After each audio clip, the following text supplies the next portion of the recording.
বুঝেন ভাই ভালো ভাই, ঠান্ডা তো বাইরে অনেক কষ্ট। এই ঠান্ডার ভিতরে এই জায়গা আজকে খিচুড়ি ব্যস্ত আছি ভাই, বলা আইন বেশি হয়ে গেছে, অনেক দিনের হরাইতারি না কিলিও খালি গিয়ে কাম দিয়ে দিছি, অনেক কাম করে রাখা।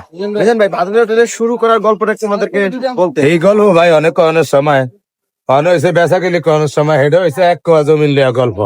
ভাই লিয়া লিয়া খান 14 বার লিয়া খান, গরু এক পিস, গরু 4 পিস। হ্যাঁ, আমরা ভাই 3 কেজি ভাগ করছিলাম প্রথম, মানে ভাগ করি হরাই মনে করেন 250 কেজি চাই। আমি বাইরে কইলাম প্রথম 3 কেজি চাল ভাগ করছি, 250 কেজি ভাগ করি।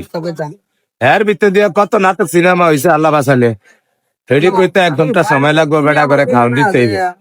এই যে হোটেল করার আপনার সবচেয়ে বড় অনুপ্রেরণাটা কি? এখন আমার লগে দিয়ে একজনে ব্যস্ত, এক খালায়, হ্যাঁ বেচে না দেখে আমি বেচছি, লনের আগে টিয়া দিয়া লইতে হইব। প্রতিদিন কত আইটেমের খাবার থাকে আপনার কাছে? আমার এখানে 2 আইটেম ভাই, হুদা কি কি ভাই? হুদা 2 আইটেম, যেমন গরু গোস্ত দিয়া আনলিমিটেড খিচুড়ি, 14 বার করে লইয়া খাইব, গরু 4 পিস দিয়া 100 টিয়া। আর ভাতের হোটেল গরু 1 পিস দিয়া 14 বার ভাত লইয়া খাইব 100 টিয়া।